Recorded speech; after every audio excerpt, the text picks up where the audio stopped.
Hi dears, welcome back to Eagle Learning. So മക്കളെ നാളെയാണ് നമ്മുടെ സോഷ്യൽ സയൻസിന്റെ എക്സാം. വളരെ ഇമ്പോർട്ടന്റ് ആയിട്ടുള്ള ഒരു കാര്യം നിങ്ങളുമായിട്ട് ഇപ്പോൾ ഷെയർ ചെയ്യാൻ വേണ്ടിയിട്ടാണ് ഞാൻ ഇപ്പോൾ വന്നിരിക്കുന്നത്. ബില്ല് അല്ലേ, എന്താണ് ബില്ല് എന്നുള്ള കാര്യം നിങ്ങൾ അറിഞ്ഞിരിക്കണം. ഒരു ബില്ല് നിയമമാകുന്നതിന്റെ പല ഘട്ടങ്ങളുണ്ട്, അതും പഠിച്ചിരിക്കണം. സോ ഷുവർ ഷോട്ട് ആയിട്ട് എക്സാമിന് ചോദിക്കാൻ ചാൻസ് ഉള്ള ഒരു ചോദ്യമാണിത്. ഇത് പഠിക്കാണ്ട് ആരും നാളെ എക്സാം ഹോളിൽ പോകാൻ പാടില്ല. സോ ഫസ്റ്റ് നിങ്ങൾ ബില്ലിന്റെ ഡെഫിനിഷൻ അറിഞ്ഞിരിക്കണം. A law in a draft form is known as bill അല്ലേ. നിയമത്തിന്റെ ഒരു കരട് രൂപത്തെയാണ് നമ്മൾ ബില്ല് എന്ന് പറയുന്നത് അല്ലേ. ബില്ല് ഏതെങ്കിലും ഒരു സഭയിലായിരിക്കും അവതരിപ്പിക്കുക. ഈ മണി ബില്ല് അല്ലാത്ത ഏതൊരു ബില്ലും ഏത് സഭയിൽ വേണമെങ്കിലും അവതരിപ്പിക്കാം. മണി ബില്ല് ലോക്സഭയിൽ മാത്രമേ അവതരിപ്പിക്കൂ എന്നുള്ള കാര്യം നിങ്ങൾക്ക് അറിയാലോ. So an ordinary bill can be introduced in either house of the parliament അല്ലേ. ഒരു സാധാരണ ബില്ല് പാർലമെന്റിന്റെ ഏതൊരു സഭയിലും അവതരിപ്പിക്കാം.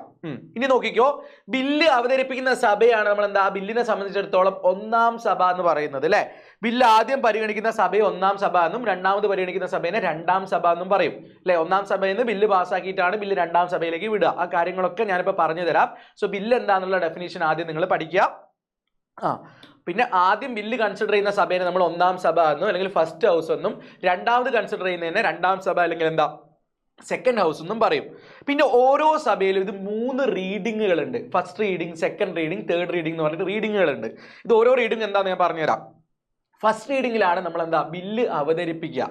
ഓക്കെ, ബില്ല് അവതരിപ്പിക്കുന്ന ഈ സ്റ്റേജിനെയാണ് നമ്മൾ ഫസ്റ്റ് റീഡിംഗ് എന്ന് പറയുക, അല്ലെങ്കിൽ എന്താ ഒന്നാം വായന എന്ന് പറയും മലയാളത്തിൽ.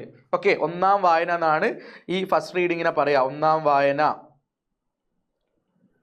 ഇനി സെക്കൻഡ് റീഡിങ്ങിൽ എന്താ ചെയ്യാന്ന് വെച്ച് കഴിഞ്ഞാൽ ഈ ബില്ലിലെ ഓരോ പ്രൊവിഷനും ഡീറ്റെയിൽ ആയിട്ട് പഠിച്ച് അത് ആക്സെപ്റ്റ് ചെയ്യണോ റിജക്ട് ചെയ്യണോ എന്നുള്ള കാര്യത്തിലൊക്കെ തീരുമാനമെടുക്കുന്നത് രണ്ടാം വായന അല്ലെങ്കിൽ സെക്കൻഡ് റീഡിങ്ങിലാണ്.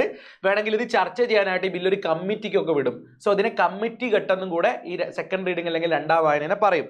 ഓക്കെ, രണ്ടാം വായന എന്താ കമ്മിറ്റി ഘട്ടം എന്നും കൂടെ പറയും കേട്ടോ. സെക്കൻഡ് റീഡിങ് അല്ലെങ്കിൽ കമ്മിറ്റി ഘട്ടം എന്നൊക്കെ പറയും. കാരണം ഇത് പഠിക്കാനായിട്ട് കമ്മിറ്റീനൊക്കെ ചിലപ്പം കമ്മിറ്റീൻ്റെ അടുത്തേക്കൊക്കെ ബില്ലിനെ വിടും. ഓരോ പ്രൊവിഷനും ഡീറ്റെയിൽ ആയിട്ട് എടുത്ത് ആക്സെപ്റ്റ് ചെയ്യണോ റിജക്ട് ചെയ്യണോ എന്നാണ് സെക്കൻഡ് റീഡിംഗിൽ നമ്മൾ ചെയ്യുന്നത്. മൂന്നാം വായന അല്ലെങ്കിൽ തേർഡ് റീഡിംഗിലാണ് ഈ ബില്ല് ഓൾ ടുഗദർ പാസ്സാക്കണോ അല്ലെങ്കിൽ ബില്ല് റിജക്ട് ചെയ്യണോ എന്ന് തീരുമാനിക്കുന്നത്. സോ തേർഡ് റീഡിംഗിലാണ് ബില്ല് മൊത്തത്തിൽ പാസ്സാക്കണോ അല്ലെങ്കിൽ റിജക്ട് ചെയ്യണോ എന്ന് തീരുമാനിക്കുന്നത്. ഓക്കെ, ഇങ്ങനെ ബില്ല് ഒന്നാം സഭ പാസ്സാക്കി കഴിഞ്ഞു കഴിഞ്ഞാൽ അതിന്റെ അധ്യക്ഷന്റെ സാക്ഷ്യപത്രത്തോടെ ഇത് രണ്ടാം സഭയിലേക്ക് വിടും. ഓക്കെ, പിന്നെ രണ്ടാം സഭ അല്ലെങ്കിൽ സെക്കൻഡ് ഹൗസിലും ഇതേ പ്രൊസീജിയർ റിപ്പീറ്റ് ചെയ്യും. First reading, second reading, third reading, അതായത് ഒന്നാം വായന, രണ്ടാം വായന, മൂന്നാം വായന. ഓക്കെ, അങ്ങനെ സെക്കൻഡ് ഹൗസ് ഈ ബില്ല് പാസ്സാക്കി കഴിഞ്ഞാൽ മാത്രമേ അത് പ്രസിഡന്റിന്റെ അസന്റിന് വേണ്ടിയിട്ട് രാഷ്ട്രപതിയുടെ അടുത്തേക്ക് എത്തുള്ളൂ. അതായത് ഒരു ബില്ല് നിയമമാണെങ്കിൽ അവസാനം ലോക്സഭയും രാജ്യസഭയും അത് പാസ്സാക്കി കഴിഞ്ഞതിന് ശേഷം ഇന്ത്യൻ പ്രസിഡന്റ് അതിൽ ഒപ്പുവെക്കണ്ടേ. അപ്പൊ പ്രസിഡന്റിന്റെ ഒപ്പുവെക്കാൻ വേണ്ടിയിട്ട് എന്താ സെക്കൻഡ് ഹൗസ് നേരെ പ്രസിഡന്റിന്റെ അടുത്തേക്ക് വിടും. അങ്ങനെ പ്രസിഡന്റ് സൈൻ ചെയ്യുന്നതോടുകൂടിയാണ് ആ ബില്ല് ഒരു നിയമമായിട്ട് വരിക. ഓക്കെ, സോ ഇത്രയും കാര്യങ്ങൾ നിങ്ങൾ ബില്ലിന്റെ കാര്യത്തിൽ ശ്രദ്ധിക്കണം. ഫസ്റ്റ് ബില്ലിന്റെ ഡെഫിനേഷൻ എന്താണ്, ഒരു ബില്ല് ഒരു നിയമമായി മാറുന്നത് എങ്ങനെയാണുള്ളത്, ഇതേപോലെ എന്താ ഇങ്ങനെ ഒരു ഫ്ലോ ചാർട്ടൊക്കെ വരച്ചിട്ട് ചെയ്യാൻ നിങ്ങൾക്ക് അറിഞ്ഞിരിക്കണം. ഓക്കെ, ഇതൊരു ഷുവർ ഷോർട്ട് ആയിട്ടുള്ള ക്വസ്റ്റ്യൻ ആണ്.